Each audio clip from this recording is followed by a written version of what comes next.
Housewife, गृहिणी, home maker, कुछ भी बोल लो, हिंदुस्तान में एक ऐसा काम जिसका ना कोई नाम है, ना दाम है, ना इनाम है, 24 घंटे करते रहना पड़ता काम है। 24 घंटे में इसलिए बोलती हूँ कि एक आम गृहिणी जो होती है आज भी, अच्छा यहाँ पे कितने लोग हैं जो कुछ करते नहीं, मतलब घर संभालते से गृहिणी है, उनकी अपनी कोई इनकम नहीं, कितने लोग हैं? अच्छा, चलिए अच्छी खासी संख्या है, माता बहनों की तरफ से क्लैपिंग होना चाहिए। जो गृहिणी है वो अच्छे से फील करता है इस बात को कि हम लोग जब रात में नींद में भी होता है ना, तो सपना भी यही आता है कि सुबह उठ के कितना काम करना है, क्या बनाना है, नाश्ता क्या बनाए, डेली एक ही सवाल रहता है, खाने में क्या बनाना है, नाश्ते में क्या बनाना है। मतलब बनाने से ज्यादा तो ये सोचना मुश्किल है कि बनाना क्या है। सपने में भी यही आता है कि कपड़े कितने धुले हैं, बर्तन कितने धुले हैं, कल का काम थोड़ा सा क्यों रह गया, घर में कुछ गेस्ट आ गए, एक्स्ट्रा काम कर गया, उसको पूरा करना है। तो इसलिए मैंने कुछ 24 घंटे चलता रहता है। लेकिन इसके बावजूद भी अगर एक गृहिणी कभी बोले कि मैं थक गई हूँ, काम करने का मन नहीं कर रहा है, तो घर वालों का जवाब सीधा आता है कि करती क्या हो दिन भर की थक जाती हूँ।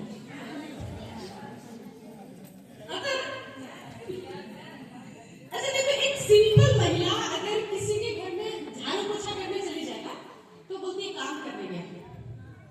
अच्छा, उनके घर वाले भी बोलते हैं कि काम करने गई।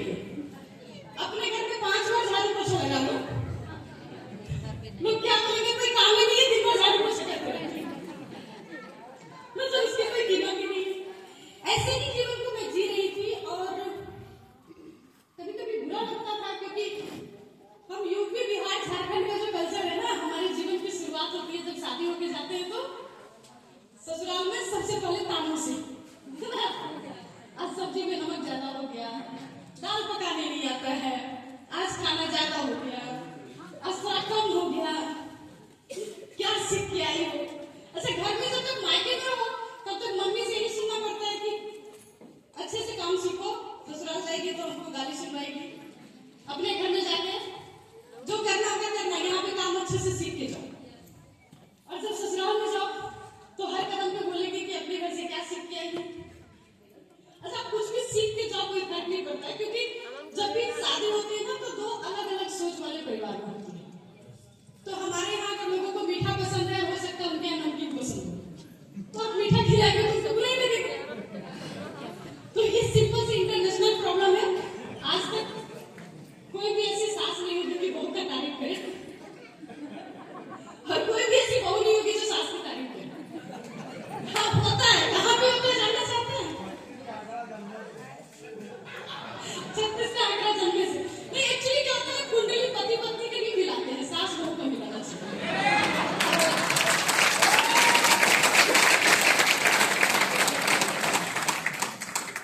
तो मेरी भी जीवन की वैसी शुरुआत हुई। जब मेरी शादी हुई, मुझे बताया गया था कि सर कलकत्ता में जॉब करते हैं, सिविल इंजीनियर थे सर, एक कंस्ट्रक्शन कंपनी में काम करते थे। मैं बोकारो की रहने वाली छोटे शहर की, तो मुझे लगा कि बहुत कुछ अच्छा है, कलकत्ता महानगर में शादी हो रही है, लड़का इंजीनियर है, तो लाइफ स्टाइल बहुत अच्छी होगी। जब महानगर में पहुंची तो पता चला कि महानगर में मिडिल क्लास फैमिली जो होते हैं ना, लोअर मिडिल क्लास फैमिली, उनकी जीवन तो जानवरों से भी बदतर होती। अच्छा, ये बात मैं आज कर रही हूँ, उस समय अगर पूछते तो मैं बोलती बहुत अच्छा। क्यों? मिडिल क्लास, और सिखाया गया ना, जो है जितना है उसमें खुश रहना सीखो, है ना, नहीं सिखाया जाता है। तो उस वक्त मुझे भी लगता था कि ये जीवन बहुत अच्छा जीवन है। ये अलग बात है कि आवाज क्लियर है आप लोगों की?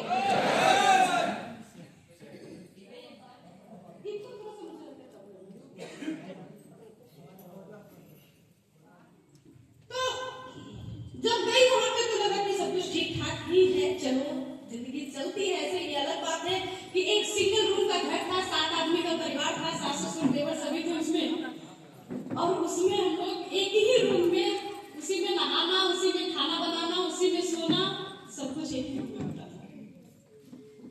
बेड की व्यवस्था हमारे यहाँ ऐसी थी कि बेड को थोड़ा ऊंचा करते थे, कुछ लोग बेड के नीचे सोते थे, कुछ लोग बेड के ऊपर सोते थे। इस लाइफ स्टाइल को मैं जी रही थी। तो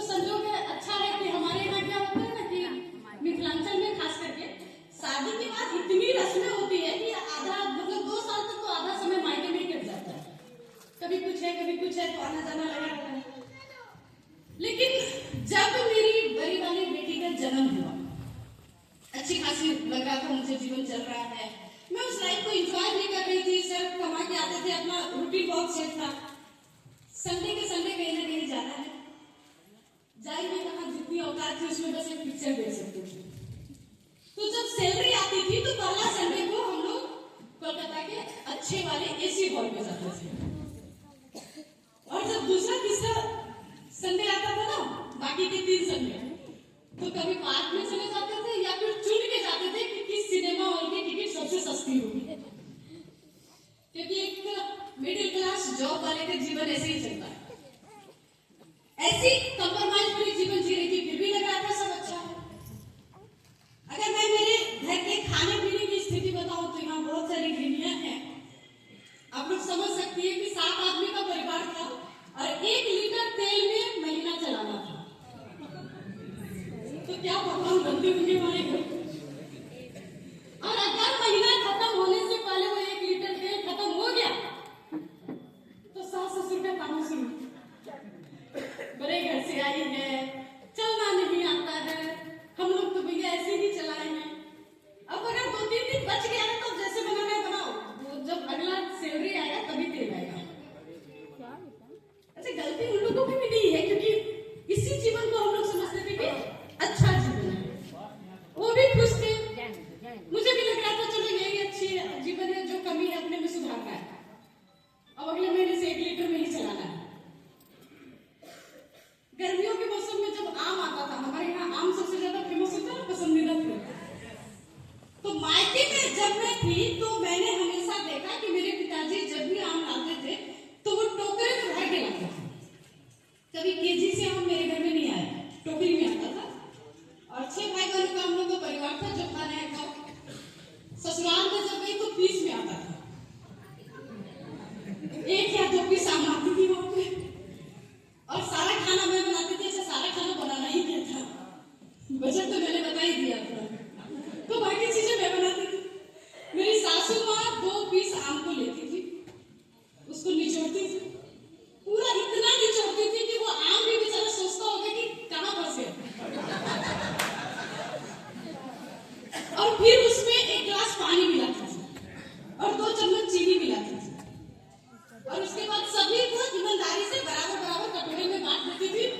और कभी आलू का चोखा, कभी मूंग दाल का चोखा, चटनी जो लोग बोलते, उसके साथ और उसी आम के साथ हमारा खाना होता था। और हम लोग समझते थे कि वाह क्या 56 लोग खा रहे हैं, उसी में खुश। क्यों खुश? क्योंकि हम मिडिल क्लास लोग जब जाते हैं ना पढ़ाई करने, बच्चों को हम लोग स्कूल भेजते हैं कि बच्चा पढ़ेगा लिखेगा तो कामयाब बनेगा, और स्कूल में पढ़ाते क्या है, तेती पांव पसारिए जेती लंबी सो, मतलब चादर छोटी है तो पैर मोड़ के सो जाओ। कोई ये नहीं बोलता है कि तुम चादर को भी बड़ा कर सकते हो।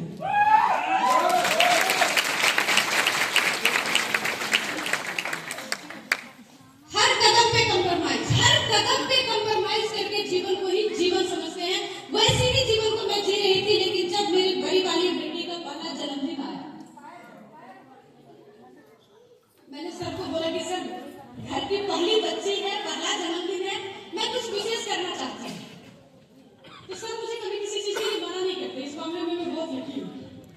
तो सर ने बोला क्या करना है, जो करना चाहो कर लो। तो मैंने बोला नहीं, ज्यादा कुछ नहीं करना है, आज खाने में पूरी सब्जी बना लूंगी और सोच रही हूँ कि एक फ्रॉक बेटी के लिए ले लूं।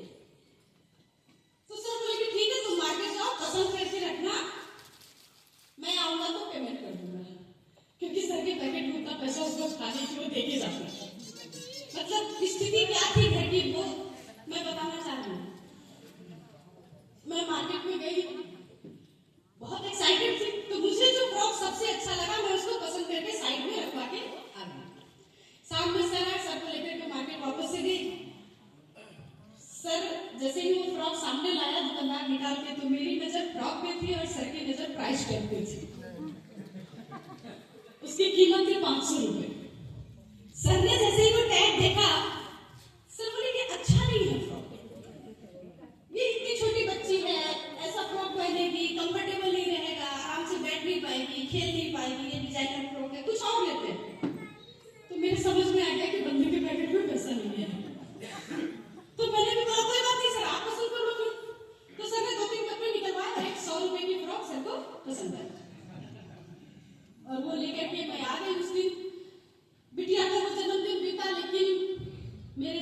का आग लगा गया। एक चोट, एक कसक मेरे दिल में पैदा हुआ कि जिस बच्ची को मैं अपनी मर्जी का कपड़ा तक नहीं पहना सकती हूँ, उस बच्ची का जीवन क्या हुआ? और अगर इसे बेहतर जीवन में नहीं दे सकती हूँ तो मेरा क्या अधिकार था इसको जन्म देने का? एक महिला 9 महीना अपने अंदर रख करके उसके बाद इतने कष्ट को सह करके बच्चे को जन्म देती है। और जब तक बच्चा छोटा होगा, न सोने का ठीक, न जगने का ठीक, न खाने का ठीक, हर चीज का रूटीन उलट पुलट हो जाता है। इतना दर्द उठा के, इतना कष्ट उठा के हम जिस बच्चे को धरती पे लाते हैं, उस बच्चे की जीवन कैसी होगी? जिस बच्चे की रचना हम करते हैं, उसके जीवन की रचना करना क्या हमारा काम नहीं है? लेकिन हम लोग ना बड़ा मतलब से छोड़ देते हैं। बाप का काम है कमाएगा, जो कमा के लाएगा हम तो उतना ही में चलाएंगे, मेरा काम थोड़ी है। और मैं आज यही सवाल हर महिला से करना चाहती हूँ कि क्यों नहीं है आपकी ये जिम्मेवारी? जब आप बच्चे को ला सकती हैं धरती पे, तो उस बच्चे के जीवन को बनाना आपकी जिम्मेवारी क्यों नहीं है? और उस दिन मैंने अपने आप से ये सवाल किया और अपने आप में प्रण लिया कि मैंने कंप्रोमाइज मेरे जीवन को चुन लिया, लेकिन मेरा बच्चा कभी भी अपने जीवन में कंप्रोमाइज नहीं करेगा।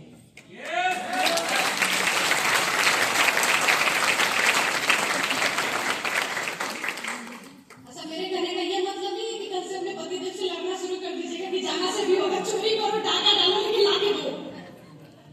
इस बात का मीनिंग बिल्कुल ये नहीं है। क्योंकि मैंने क्या किया उसके बाद, जब मैंने ये डिसीजन लिया कि मुझे मेरे बच्चों को जैसी तैसी जिंदगी नहीं जीने देना है, तो मैंने ढूंढना शुरू किया कि क्या करके जीवन को बदला जा सकता है। और कहते हैं ना कि आप शिद्दत से कुछ चाहते हो ना, ऊपर वाला आपको चाहत से मिलाते जरूर है। एक सप्ताह के अंदर ही मेरे पास सर सामने जब घर आए काम करके, तो सर के हाथ में एक शैम्पू की बोतल थी और एक ऑडियो कैसेट थी। और वो जो शैम्पू की बोतल थी 100 ml की बोतल थी और उसकी कीमत थी 500 रुपए। तो जैसे ही मैंने उस पर प्राइस देखा तो मेरा तो माथा गरम, क्योंकि बेटी का फ्रॉक नहीं लिए 500 में और शैम्पू लेके आए हैं। लेकिन सर ने बढ़ाने से पहले बोला कि फ्री में मिला है। तो चलो मुझे भी लगा ठीक है भैया, फ्री में मिला है तो कोई फर्क नहीं पड़ता। फ्री में प्रोडक्ट मिली थी, आज तक याद नहीं है कि वो कौन सी कंपनी की थी, क्या थी, क्योंकि सोचा भी नहीं, दिमाग वहां तक गया भी नहीं कि इस शैम्पू को दोबारा खरीदने का सोच भी सकते हैं। फ्री में था इसलिए यूज किया। लेकिन एक अच्छी बात थी कि एक ऑडियो कैसेट था उसके साथ, और उस कैसेट में एक कपल में थे, पति पत्नी, वो बातें कर रहे थे जीवन को बदलने की। ज्यादा कुछ तो समझ में नहीं आई, लेकिन इतना समझ में आ गया कि बिजनेस करने से अमीर बना जा सकता है।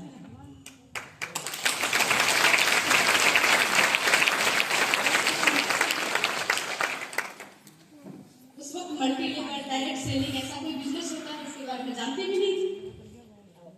इतना सिर्फ समझ में आया कि बिजनेस करने से अमीर हो जा सकता है, क्योंकि मेरे पिताजी बिजनेसमैन थे, उनकी एक साबुन की फैक्ट्री थी, तो ससुराल से अच्छी स्थिति मायने की थी, तो लगा कि बात सही है। और मैंने सर को बोला कि सर हम लोग बिजनेस करेंगे, जॉब भी करना है। और कहीं ना कहीं सर भी जॉब से खुश नहीं थे, क्योंकि किसी के अंदर काम करना, बॉस की बातें सुनना उन्हें भी समझ में नहीं आ रहा था, लेकिन करें क्या? तो जब मैंने बोला कि बिजनेस करेंगे, तो सर बोले ठीक है तुम पता करो हम लोग क्या कर सकते हैं। तो हम लोग क्या करते हैं, आम इंसान अपने जो अगल बगल वाले हैं उनसे पूछने जाते हैं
नर्सिंग होम की भी इनकम आएगी। पूंजी अपने पास थी नहीं, लेकिन संजोग से मेरी जो एजुकेशन है वो TTMP की एजुकेशन, मतलब टानपुर के मैट्रिक पास।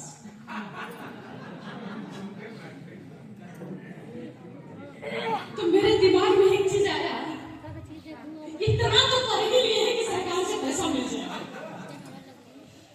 शिक्षित बेरोजगार का तो लोन उठा ही सकते हैं। और मैंने PMRY से लोन उठाया, नर्सिंग होम स्टार्ट की।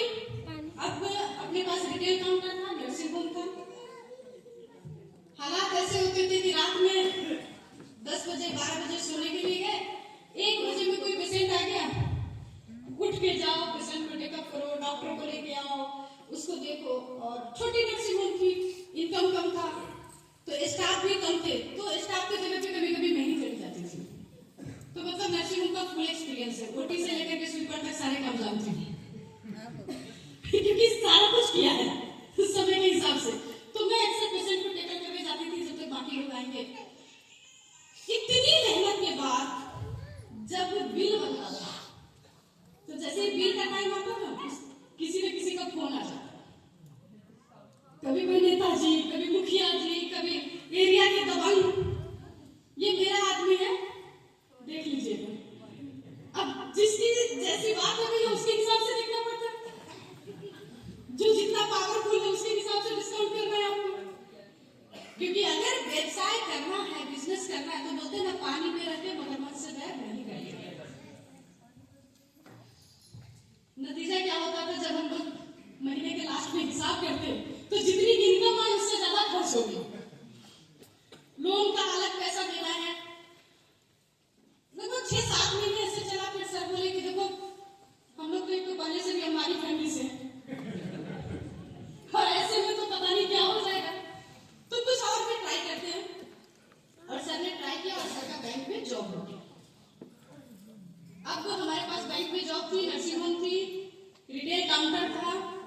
सर सुबह से लेकर शाम तक मशीन की तरह लगे रहते थे। रात में 1 बजे 1:30 बजे सोना, सुबह 6 बजे से उठ के नर्सिंग होम जाना, फिर वहां संभालना, उसके बाद फिर बैंक जाना। और स्थिति ऐसी होती जा रही थी कि घर में ढंग से खाने को भी नहीं हो पाता। दिन ब दिन स्थिति हमारी बिगड़ते जा रही थी, क्योंकि लोन वगैरह भी ले लिए थे। उसी दौरान कहीं ना कहीं तो मुझे लगने लगा था कि शायद मैंने गलत डिसीजन लिया। कितना अच्छा जॉब था, कोलकाता में थे, कम से कम काम तो चल रहा था। ये अमीर बनने के चक्कर में तो और कहाँ गए। लेकिन उसी समय एक घटना घटी। कहते हैं ना, जब ऊपर वाला आपके सारे दुख दर्द से परेशान हो जाता है और दुख दर्द से मुक्ति दिलाना चाहता है, तो वो किसी को आपके घर में आरसीएम लेके भेज देता है।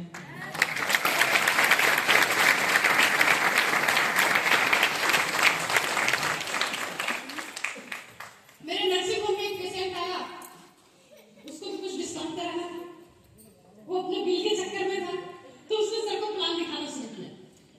उसकी भाभी की ड्रेसिंग चल रही थी, लंबे टाइम ट्रीटमेंट चलना था, तो वो सोच रहा था कि एक किडनी दे देगा मेरा, तो कम से कम कुछ काम हो जाएगा। तो उस सर को बार बार प्लान दिखाने का प्रयास कर रहा था। सर सुनने के मूड में नहीं थे। एक दिन परेशान होकर के बोले कि एक काम करो, भाभी घर में बैठी रहती है, जाके उसको दिखा दिया। मान गई तो बहुत अच्छा, नहीं तो आज के बाद बात नहीं करेंगे। और मुझे पहले से ही बोल दिए कि उसके बातों को सुनना नहीं है। जो तुम्हें माइंड में पहले तैयार थी भी सुनना नहीं है। वो आया, बंदे ने बहुत मेहनत की, बहुत बड़े बड़े सपने दिखाए, लाखों करोड़ों की बातें कर रहा था। इस सिस्टम में जुड़ करके आप करोड़पति हो सकते हैं, बड़े घर बना सकते हैं, बड़ी गाड़ी ले सकते हैं, विदेश घूमने जा सकते हैं, जो चाहिए वो सोच सकते हैं। और जैसे जैसे वो बातें कर रहा था, मुझे वो ऑडियो वाली बात याद आ रही थी। तो मेरे दिमाग में चल रहा था कि एक का सुन के तो यहाँ फंसे हैं और दूसरे का सुनेंगे तो क्या होगा पता नहीं। तो मेरा माइंड पूरा सेट था कि सुनना ही नहीं है, क्योंकि देखो आम आदमी को बड़ी बड़ी बातें जल्दी समझ में नहीं आती। लेकिन लास्ट में उस बंदे ने जो एक बात कही, वो बात मेरे जीवन को पूरा चेंज करके रख दिया। लास्ट में उस बंदे ने कहा कि इस सिस्टम में जुड़ करके अगर आप एक साबुन खरीदते हैं तो आपके बैंक अकाउंट में 1 रुपया आएगा,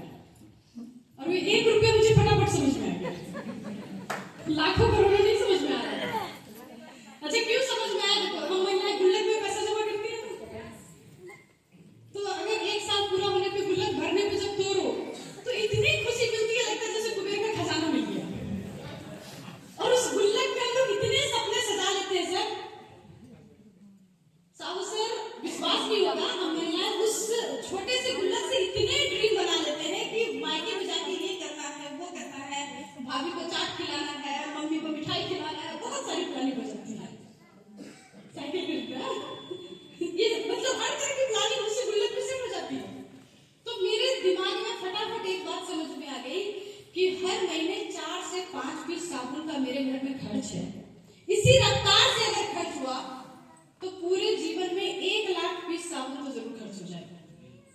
और 1 रुपया अगर एक साबुन पे बचता है तो बुढ़ापे में मेरा रिटायरमेंट फंड 1 लाख रुपया।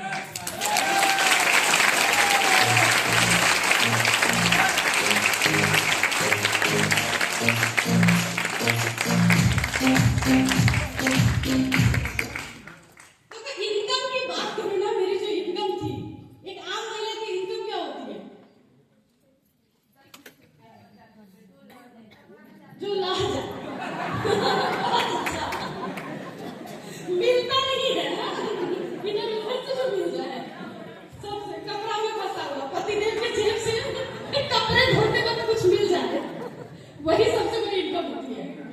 सब्जी भाजी खरीदने में अगर 4-5 रुपए चला ले, कभी देर को बताया 100 रुपए का लाए 90 में कर डाले, मोल मोलाई करके 100 रुपए की सब्जी खरीद ले, 10 रुपए की मिर्ची खरीद ले, वो 10 रुपए आपका बचता है। यही तो इनकम। ऐसी ही इनकम मेरी भी थी और बात लाखों की रिटायरमेंट फंड की हो रही थी। मैंने तुरंत बिना किसी एक्सक्यूज के सिस्टम को ज्वाइन किया। जब ज्वाइन की तो मैं बहुत एक्साइटेड थी, बहुत मतलब इंतजार कर रही थी सर का कि आज तो जबरदस्त कुछ किया है।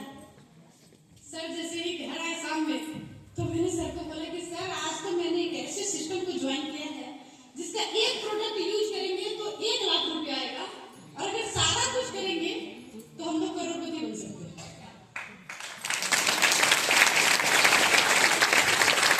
ये क्या बात इतना आसानी से होता नहीं है, ये सेमिनार नहीं होता, फील्ड में नहीं होता है। मैंने जब सर को बोला तो सर मुझे ऊपर से नीचे देखे और देख करके सर बोले कि अब क्या करिए। मैंने जैसे ही सर को किट दिखाया तो सर का जवाब था कि अगला जो बंदा तुमको फंसा करके गया है वो 6 महीने से मेरे पीछे पड़ा था और मैं उसको टाल रहा था। इसीलिए बोलते हैं कि महिलाओं के पास दिमाग कम होता है। ऐसा सर ने जब बात बोली तो लगा था इधर, लेकिन हम महिलाएं जो है ना, अभी सर बोल रहे थे कि लड़ने वाली, हम महिलाएं लड़ने वाली नहीं है, महिलाएं जीतने वाली है। तो मैंने सर को तुरंत बोला कि सर कोई बात नहीं, मैं भी मानती हूँ कि हमारे पास दिमाग कम होता है, हमारे पास दिल बहुत बड़ा होता है। तभी तो माँ बाप एक झटके में, देखो जिस घर में बचपन बीता, सखी सहेलियां, पढ़ाई लिखाई सब कुछ हुआ, एक दिन माँ बाप एक नमूना पकड़ के ले आता है